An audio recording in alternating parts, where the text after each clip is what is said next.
The galactic community has been established for eons, for so long that the vast majority of races have lost account of where their home world is. My race, the Kalani, were one of these. We were a proud warrior race with a vast territory bestowed unto us by the Holy Father Hakino via our divine providence for glory and conquest. For thousands of years the holy light of Hakino smiled upon our warriors as we laid claim to and conquered system after system, striking down entire empires as we saw fit. This is life in the scene of the galactic core. Civilizations have been clashing and borders shifting back and forth for longer than any one race can trace back their records. None of these records can even make account of the last time that a sentient species was encountered among the stars for the first time. It is well established by the academics of every spacefaring civilization that all races with the capacity to become spacefaring in the galaxy have done so, and that those races emerge somewhere in the galactic core. The outer realms of the galaxy are nothing but a backwater, areas absent of intelligent life and of little material use.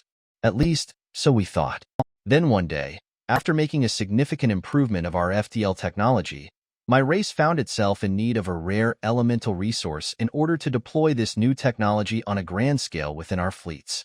So we set about delving through the records of our systems and their resource surveys to see where we could set up mining operations and refinement installations. Nothing came up. So we searched through the survey records of worlds belonging to other civilizations in the galactic core. We grew excited for the opportunity of another glorious crusade, but still nothing. So we turned our attention to the outer areas of the galaxy, sending out long-range survey scans from our capital world. And we found just the planet we needed, rich in this new elemental resource.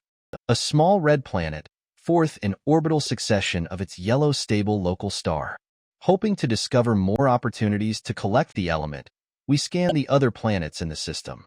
Then something peculiar happened. Upon scanning the third planet in the system, something detected our survey scan pulse and sent a signal back.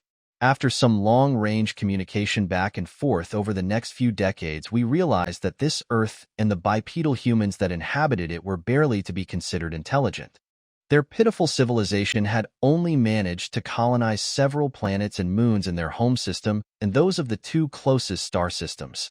Pathetic.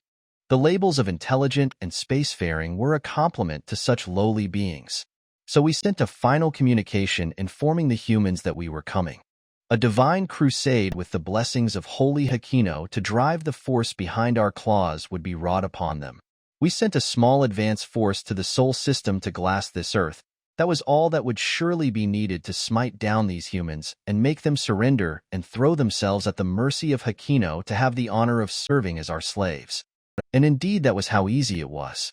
The advance force arrived, and the events that followed were without anomaly, save for the fact that they noticed that Earth had one moon, not two, as our early scans had indicated. They decided that was simply an error in the system scans. They should have looked into the matter further. Our glorious warriors had no challenge in rending the Earth's defensive fleet from the stars. They glassed the planet with the holy wrath of Hakino himself and returned to us triumphant. An occupying force was sent back out with a mining convoy to accept the assured surrender of humanity and to set up our mining operations on the little red planet. But when the fleet entered the Sol system, they were met with a new human fleet. Their numbers and weapons dwarfed that of the original advance force. In an instant, our ships were swatted out of existence. We should have known better. We should have studied these humans more. We should have known what wrath could be stirred up when a species' home planet was destroyed. What righteous and terrifying wrath. We prepared ourselves for yet another war to pile onto the archives.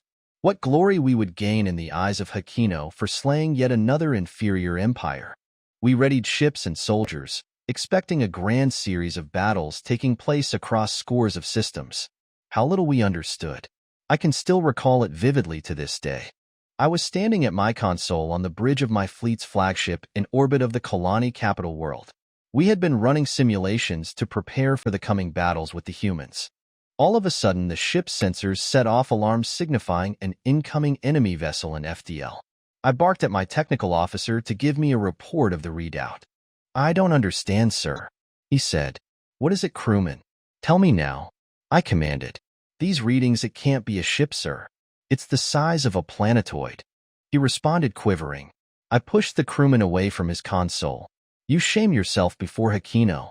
How is it that you came to become a technical officer if you can't even read a scanner report correctly?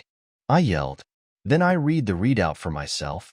It was accurate and would drop out of FTL in 3 seconds. I looked up from the console and out the windows of the bridge to see a leviathan of a battleship drop out of FTL with a force so immense that the quantum backdraft alone sent out a wave of energy that disabled every vessel in the fleet in an instant. It was larger than our own planet's moon. The quantum backdraft that even our largest Dreadnought-class vessels released from FTL was only enough to induce mild interference on comms networks. In a terrifying moment of sheer power, the Leviathan sent out a single message before it fired its main weapon and turned our glorious capital world into nothing but a few boulders and dust. For Earth, the next few months would spell the end of our dominion. As much as we could prepare our battle lines, shield our ships, and reinforce our planets with defenses, the outcome was the same. The Leviathan moon jumped to every world in our borders, disabling entire fleets just by appearing from FTL, and erased the planet from the cosmos. The Earth did have 2 moons after all, but as it turns out, one of them was a vessel of unimaginable scale. One of them was constructed by an insane species that had feared what would come at them from the stars just as much as they yearned to venture out into them. Once a proud and mighty fleet commander of the colony reduced to a wandering refugee, I now send this message to every empire in the galactic core. Be afraid of what horrors lie in wait in your galactic backyards. And do not annoy the humans, or they will build a metal planet and throw it at you.